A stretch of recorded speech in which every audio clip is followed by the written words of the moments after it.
So I'm going to do a little video, if you want to call it, tutorial on how I did this, or just in case guys were wondering what's going on here.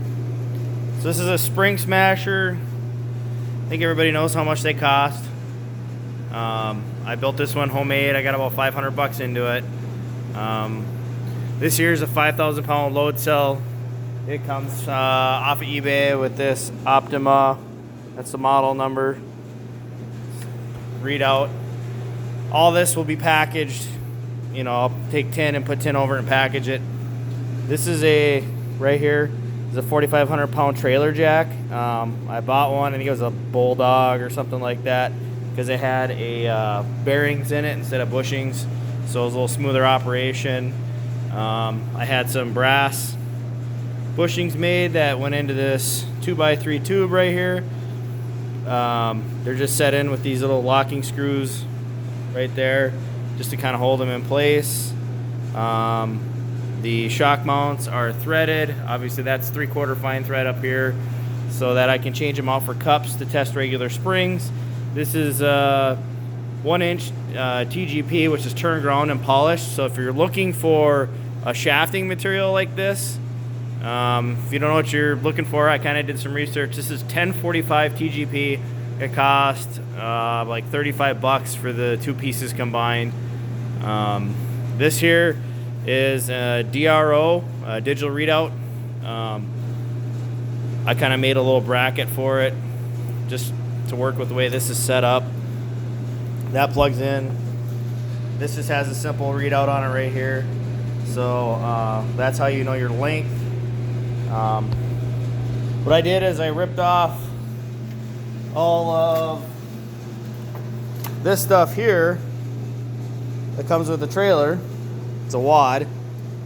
Threw that away. So there's 4 wires that basically you need to make this work. So what I have is, there's some paint on this. There's a blue and a red that come out of the motor itself. That powers the motor. And then there's 2 little thin wires that come out of the top. This is like a brake or a safety stop. If you flip this latch this way, it basically freewheels the jack, and it'll release on you as you're going up.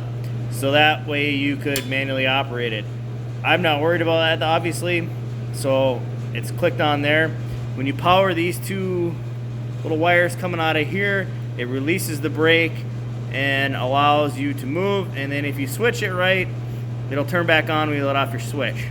So that's where we get into this. This is a dual pole switch, 2-way.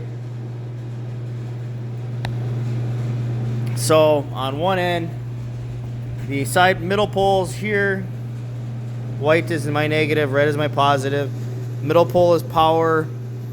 I have the motor going into the top here, and then I just simply crossed it to reverse the polarity so it goes the other direction. The other 2 wires hooked up go to the brake down here.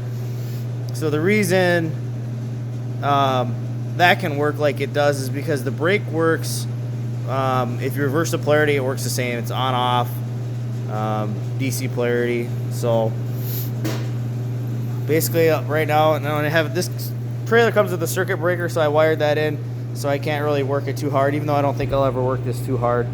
You got your switch, so then you can move it. You can hear the clicking is the solenoid on the brake. And then you got your down. So what you can do is, if you took a tape measure, the way this is set up is you can manually measure your center to center off of your pins. So let's say I wanted, this would be 18.5 center to center. So now I know I'm 18.5 center to center. I come down here and I can zero my DRO. I have it set to inches.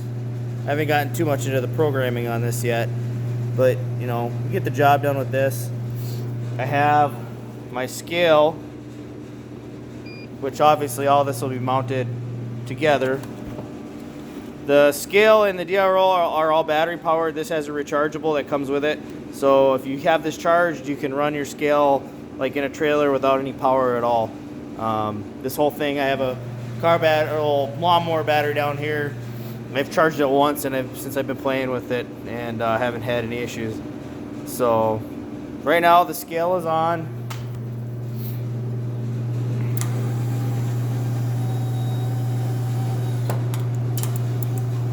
So I have this set at basically, that's at my 0 right now. There is no load on that. Normally you would take the shock out, 0 it, mount your shock back up. I'm not gonna bother with that just for this little demonstration. So zeroed out my scale and I'll start running it up here. And I'm running it up into my take-up spring and watching my weight on the scale. So that take-up spring is applying about 32 pounds of force plus the gas pressure of the shock. So there you see it jump. Now I'm getting into the spring. There's out of it. There's getting into it. So I guess what I'm going to do, so I know I got 2 inches of travel roughly of my take-up spring and kind of what that's adding to this if you wanted to know what was adding to your spring rate. So I'm going to zero the DRO again. I got my 54 pounds sitting right here. We're going to zero that out and just kind of not factor that into this setup right now, just for demonstration. We're going to run this up an inch.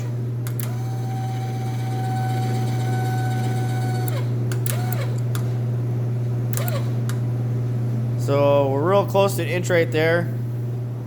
And so right now you can see we have 481 pounds of rate on this spring sitting at this 1 inch. Now if you add in that 50 pounds, obviously you're sitting at 530. So now you actually know kind of the true rate of your whole setup here. And this is just a very basic late model shock setup. I have the adjusters backed all the way off so that the valving isn't affecting this as much as it could. And, you know, this will kind of help you know if what your valve's doing as you move this. But it's not obviously kind of, you could take this, if you made a Scotch yoke, you could make a shock dyno out of the same setup. If you were doing some data recording, which I kind of looking into. So you see this little bit of drift on the scale. That's actually from your shock valving kind of and some of that gas pressure stuff settling out inside the shock. So now we know that we're at an inch. You can kind of check your rate as it goes through. We're running up to 2 inches of rate travel. So we're close to 2 inches, and now we know we're at 972. So things are staying fairly consistent with this spring. Obviously, if you were going to do some in-depth work with this, you'd graph things. You move maybe like 2/10 at a time. So you know you moved about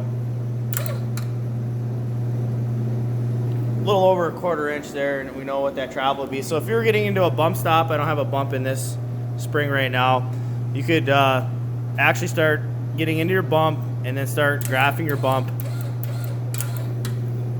And you can adjust this pretty fine-tuned. As you can see, this thing smashes the spring no problem, all the way down. So now you get to where at our full compression, if you knew your travel, we got, that would be the actual wheel load of this spring would be 1,520 pounds. Let's say this was my travel indicated height on the track. So now what you're doing is with your travel indicators, you're doing basically what the same thing they're doing on a pull down rig in dynamic movement. You know, what the spring and shock combo is doing. So we're gonna back this off.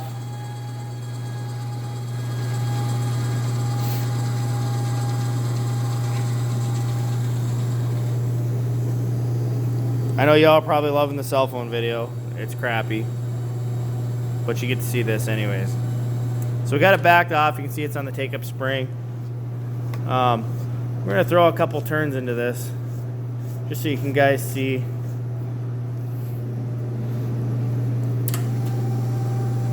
We're gonna run it back up.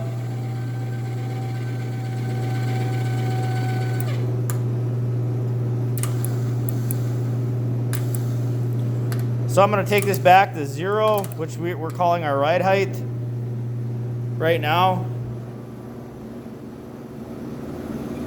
So we're not quite into the spring. Now we'll travel up that first inch.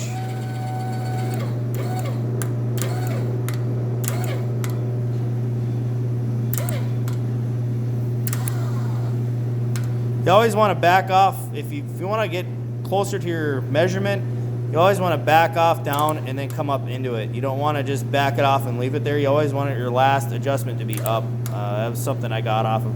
So that's pretty close to an inch right there.